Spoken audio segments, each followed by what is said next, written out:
Everybody involved with the making of this fight said this fight does not happen unless you are the one that's pushing for it. Instead, you're jumping right in with the man that people believe is one of the top fighters in any weight class and all the boxes. The question I have is why? Why were you so insistent on making this fight happen? So it's a unification fight. That was a legacy fight. I had to say yes. If I was gonna say yes, I would have hung up the gloves. You know, that was only two options: either hang up the gloves or take that fight. You think you do better than him? I think like I said before, I think he's a solid fighter. You know, a good fighter. Yeah, he champion for a reason. You know, but I think I do everything better. You know, all around the board, I do everything. I can box, I can bang. Yeah, I do worry about it, but it's not even worth worrying about it because if it happens, it happens. I gotta stick on it and continue to work hard and continue to do this or that, and everything will work out. And like I said before, I would have fought them same two guys he just fought. The whole world would be bashing me. Yeah. For sure. That's how you know I'm at a different level. And I'm gonna show them there's really levels to this boxing game. Like I said, a solid fighter for sure. Getting better, but I'm gonna just be too much for him. All this gonna be. Jaron Ennis and Sebastian Fondora have already brought plenty of heat to this potential showdown, trading sharp words and making it clear that the bad blood between these two elite fighters is starting to boil over. Your level's above the guys that he's fought before. For sure. Yeah, for sure. Why do you think that? I've been there with, you know, top guys already, and I've been at the level, you know, for a while now. So I know what it takes, you know, to be here, and it's different up here, you know. And like I said, I'm glad he took the fight. And like I said, he gonna see. I don't really got too much to say, for real. If he make any mistakes, he gonna pay for sure. I look at the shoulders and I look at the feet, because the shoulders, you're gonna see where the first react. This is where it first starts, so you're gonna see where it comes from, and then the feet, whether they're stepping in or they're stepping out. It gives you more time before. You're not gonna look at the bullet. Someone has a gun, you're not gonna look at the bullet while it's right in front of you. It's too late already. The punch, if you're looking at the fist and the fist is right in your face, it's already too late. I'm gonna look at the gun, or I'm gonna look at the hand movement before he even pulls it out. You gotta be able to read the predictions. Clarissa Shields has also entered the discussion, warning Ennis that certain mistakes he has shown recently could become extremely costly against Fondora. In her view, those errors cannot be repeated when the stakes are this high. His due. Right now, at 154, he is the man. And a big challenge for him will be Fondora. Fondora is a big challenge for anybody because of how long he is in his height. But Boots has enough in his arsenal, I feel, to beat Fondora, but he gotta be very, very smart. He can't make the same mistake he made getting hit with that straight jab and that right against Zayas that he can't do that with Fondora. Cannot, will not, cannot do that. And also cannot do that while a little wobbly on the legs either. So that's the only thing he did wrong to me was fighting after that. Like him fighting on wobbly legs, to move around, jab, whatever. Be smart. So, to me, he got an A+. It is Boots. Teddy Atlas offered his own assessment, pointing to Fondora's unusual style and physical strength as major problems for anyone who steps across from him. Atlas believes Boots will need to stay alert from the opening bell because Fondora can create danger in unexpected ways. He's tall a little bit better. He is, a little better. But still, he is coming after you behind that jab. He doesn't stop. I don't know what his punch numbers are. They got to go through the roof. As soon as I think he jabs in his sleep. I think that he's, like if you went in and you peeked in on him when he's sleeping like this. With that southpaw jab. The jab, he's coming out of the locker room. I think when he's eating dinner. He never stops. He don't leave you alone. And he's coming forward. He's always putting pressure. He's breaking you down. And then he puts punches together nice. He goes to the body. He throws uppercuts. You know, he puts them together real well. But he's tall. Sean Porter sees this as one of those matchups where neither fighter has an obvious advantage. On paper, both men possess elite-level abilities, different strengths, and the kind of weapons that could determine the outcome at any point. You see, and we'll use Jamie Foxx as an example. That's my guy. So let's say Fox is one thing on screen, and then off screen, he's a completely different person. You just don't know, you know. So on screen, Boots looks like he's supposed to beat Sebastian Fondora because he's so fast, because he's so electric, because he's shown tremendous power, because he's shown so many different movements and techniques, and everything jumps off the screen when it's Boots Ennis. But then when you got, like I always like to say, another weapon standing across from you, negating some of the things you do, forcing you to turn off some of this. Porter goes even further, explaining that Fondora's style concerns him more than Boots when it comes to preparation. He describes Ennis as an unpredictable fighter whose speed, aggression, and overall energy make him incredibly entertaining. Fondora, however, approaches each opponent differently, making specific adjustments to his strategy depending on the man in front of him. That makes this guy dangerous to Boots. What I feel I know about Boots, I don't know if they game plan. To me, it seems like Boots is like, and Dad Bozy, we just gonna get you ready. Can't nobody beat you. Well, sometimes you gotta get ready for the guy across from you. And what I now know about this dude, he getting ready for who's across from him. And that's why I'm breathing like that, because I know without a shadow of a doubt, he's going to be ready. He's going to have the right weapons, and he's going to be calling on the right weapons all night long. I have no doubt about that from this dude right here. And I know with all 16 plus weapons that Boots got, Boots be like this. Yeah. You know, you gotta, nah, bruh. Porter refuses to declare a winner because he believes both fighters have qualities that could completely change the fight. What makes Fondora especially dangerous, in his opinion, is the way he can adapt when things become difficult.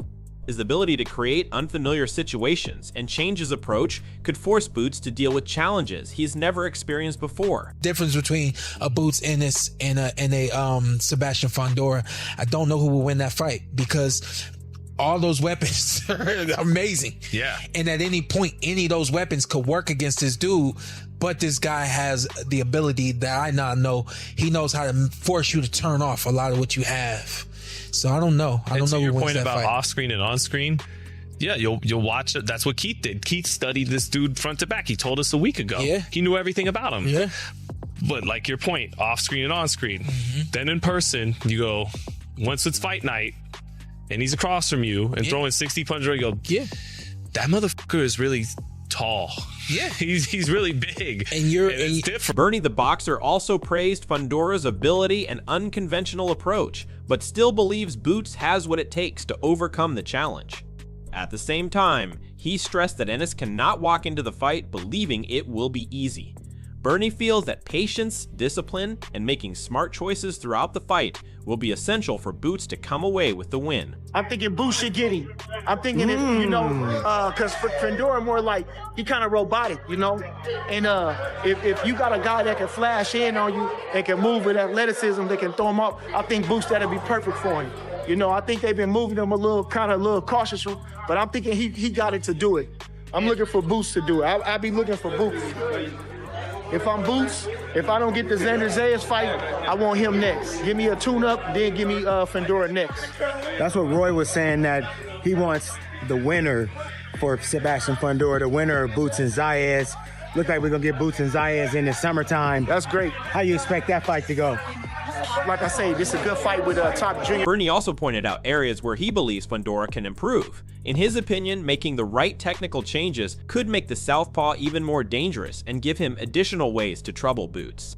Better footwork, improved timing, and more selective offense could allow Fondora to create openings while making the entire contest even more competitive. It's a good fight. Good fights. Both of them, I think, like I say, everybody gonna favor Boots, but Xander is, it's a live fight.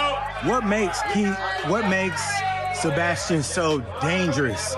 When you watch him with all the boxing acumen that you have, what are some of the things that jump out at you that just make you feel like, damn, dude, this is a bad matchup for a lot of people?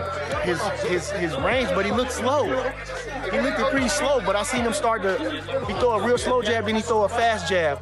So I think when he started putting more jabs on him and woke up a little bit, you know, that's when he started to do better. But his jab, I like to see him show a little bit more speed, but I don't know at them dimensions.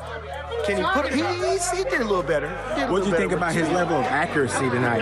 Yeah. Bullmax views a potential Jaron Boots Ennis versus Sebastian Fondora showdown as an extremely difficult fight to predict. Fondora's enormous frame and long reach could provide him with a major advantage, but Ennis has the talent and versatility needed to compete with anyone in the division.